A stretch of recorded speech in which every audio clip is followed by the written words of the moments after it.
Ciudad Belén es una ciudadela situada a 14 kilómetros del centro de Managua. Se caracteriza por su acceso a través de caponeras, ya que ninguna unidad de transporte colectivo transita por la zona. Este complejo de viviendas surgió como parte de un proyecto gubernamental destinado a reubicar a las familias que anteriormente residían en los escombros de la antigua Managua y en otras áreas críticas de la ciudad. Las calles de Ciudad Belén son estrechas y el silencio que las envuelve las hace aún más claustrofóbicas. Prácticamente nadie se encuentra afuera, ya que es uno de esos barrios peligrosos donde los residentes se imponen un toque de queda. Después de las 6 de la tarde, la zona se convierte en escenario de robos, tráfico de drogas, prostitución infantil, asesinatos y violaciones. En este contexto de violencia se gestaría uno de los sucesos más impactantes y repudiables que llegarían a los titulares de todos los medios de comunicación del país. El sábado 3 de septiembre de 2022, Norvita Urbina Damasio denunció la desaparición de sus hijas, de 7 y 10 años, ante la Policía Nacional. Las niñas habían desaparecido la noche anterior y, a pesar de los esfuerzos de su familia por buscarlas, no lograron dar con su paradero. En la noche del lunes 5 de septiembre se recibió un informe sobre un fuerte hedor que emanaba de un terreno baldío. Los agentes de policía se dirigieron al lugar y descubrieron un bulto de telas multicolores. Al acercarse, encontraron los cuerpos en descomposición de las dos niñas de 7 y 10 años, envueltos en una colchoneta sujeta con tiras blancas.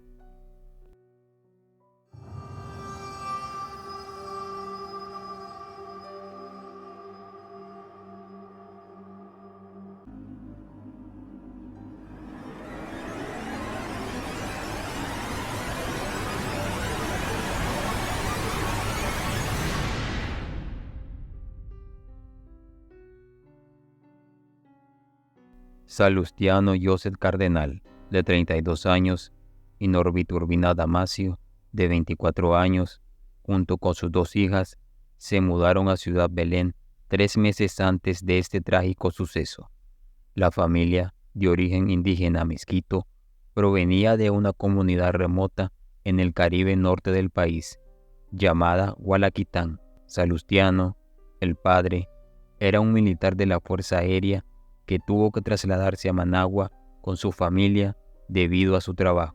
Buscaban una vida mejor fuera de su lugar de origen y llegaron al barrio creyendo que estarían en un entorno seguro, lo cual desafortunadamente no fue así, como descubrirían de la manera más terrible. A solo 5 casas de donde vivía la familia, en la casa L-07 de color verde con verjas de hierro negro que cubrían las ventanas, residía Alison Salgado, de 18 años, su hermano de 15 años y Alfredo Lara, de 19.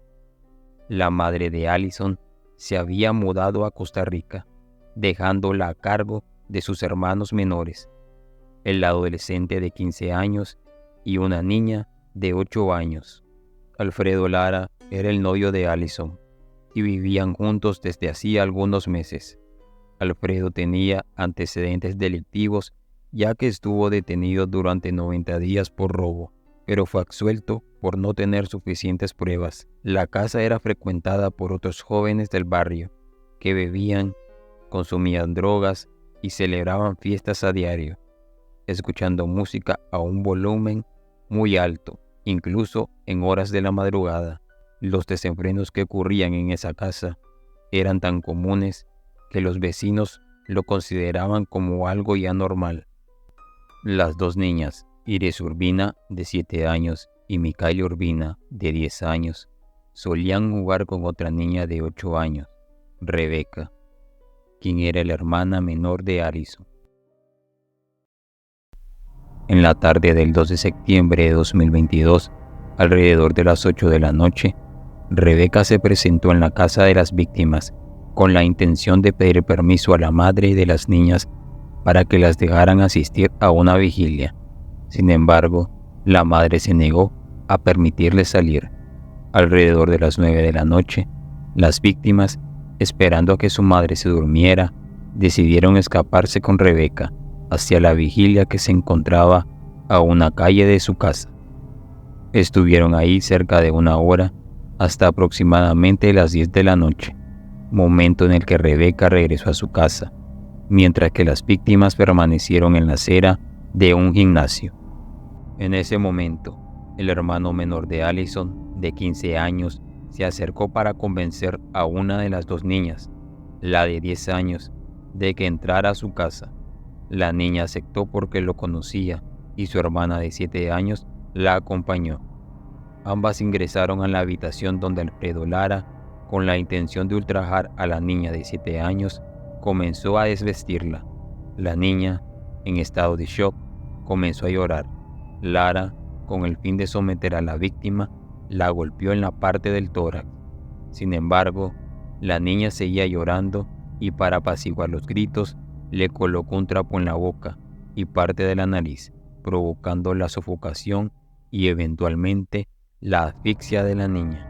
Luego, el hermano menor de Allison intentó ultrajar a la niña de 10 años, pero ésta logró resistirse, lo que enfureció al adolescente y provocó que la golpeara innumerables veces en todo el cuerpo. Posteriormente, tomó un bloque y la golpeó en la cabeza, ocasionándole un trauma craneal severo y como consecuencia, la muerte. Mientras todo esto ocurría, Allison vigilaba para asegurarse de que nadie más presenciara lo que estaba sucediendo.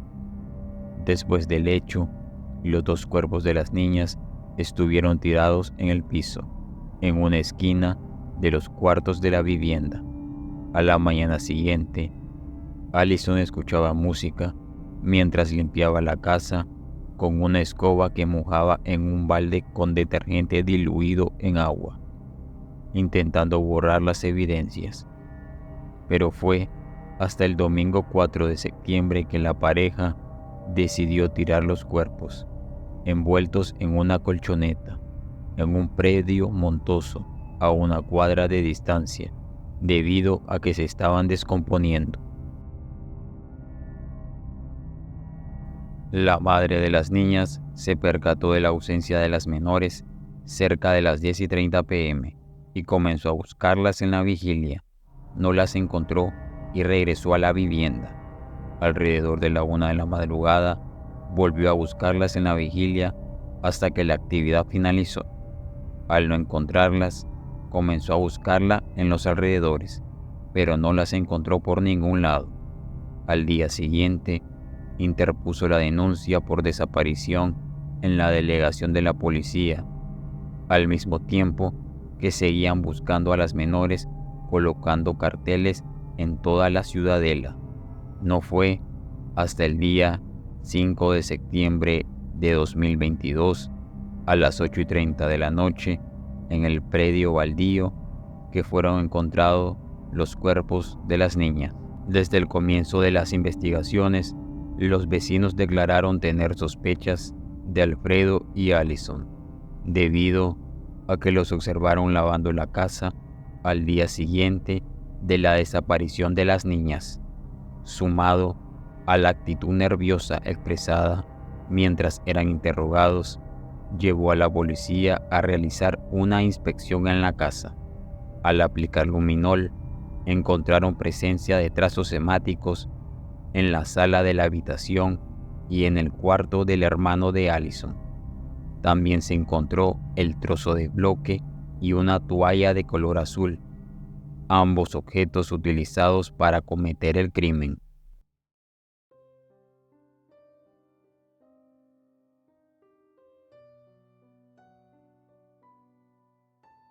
Poco se sabe de la vida anterior al crimen de Alfredo Lara Ortiz. Se conoce que estuvo en prisión 3 meses, que fue precisamente el tiempo que duró el proceso en su contra. Se le acusaba del robo de un teléfono, pero salió de la prisión debido a la falta de testigos, ya que la víctima no llegó a declarar el día del juicio. Salió de la modelo en octubre de 2021. Se sabe que cuando habitaba en Ciudad Belén, previo al crimen, en la casa vivían en desenfreno, tomando licor, consumiendo estupefacientes y, según los vecinos, junto con las demás personas que llegaban al hogar, se practicaban orgías constantemente. Sabiendo esto, se puede decir que Alfredo Lara presentaba rasgos significativos de trastorno de la personalidad antisocial. Teniendo en cuenta que estuvo en prisión antes de cometer el crimen, se puede suponer que haya tenido problemas con la ley desde antes de los 15 años. El abuso de alcohol y de sustancias alucinógenas son características claves en el trastorno antisocial, sumado a su falta de sentimiento de culpa, manifestado en la actitud durante el juicio, donde no expresó ningún arrepentimiento. Sin duda, Lara presentaba cierta perversión sexual, manifestada en el acto mismo del crimen. Este tipo de abusador no tiene una sexualidad restringida a los menores, teniendo con frecuencia pareja con la que puede establecer relaciones con normalidad. Este tipo de individuo no tiene una preferencia concreta por un tipo de víctima, sino que aprovecha las oportunidades que tiene de cometer el abuso. En cuanto a Allison, es probable que debido a que vivía sola, ya que su madre se fue a trabajar a otro país y de su padre no se conoce detalle, esto la haya llevado a mirar en Lara una figura que podía proteger tanto a ella como a sus hermanos pequeños, y Lara se haya aprovechado de esto para manipularla a su antojo. Otra hipótesis es que Allison sufría de hibristofilia, que consiste en la atracción y en el amor que sienten ciertas mujeres por delincuentes violentos. Este sentimiento, que resulta incomprensible para el resto de la sociedad, es una atracción que puede poner en peligro su propia vida. Este tipo de mujeres pasan a ser cómplices del crimen o de los crímenes debido al amor o a la lealtad que profesan a sus parejas. Del hermano menor de Allison no hay información, ya que al momento del crimen era menor de edad. El día 10 de noviembre del año 2022 dio inicio al juicio para los tres acusados. Alfredo siempre se mostró con mirada fría, un semblante impávido, sin mostrar ninguna emoción, con la frente en alto, como orgulloso de haber cometido el crimen. Al contrario de Allison, que su semblante mostraba cierta preocupación con una pizca de arrepentimiento. Alfredo y Allison fueron declarados culpables y en marzo de 2023 fueron sentenciados. Alfredo a cadena perpetua y a Allison a 60 años de prisión. En tanto, el hermano menor de Allison, de 16 años, fue procesado por un juzgado para adolescentes de Managua y condenado a 6 años de prisión, que es la pena máxima para menores de 18 años. La familia de las víctimas decidió regresar a su lugar de origen, pues recibieron amenazas de parte de los familiares cercanos a los victimarios. El cuerpo de ambas niñas también fue llevado a su tierra, donde descansan en paz.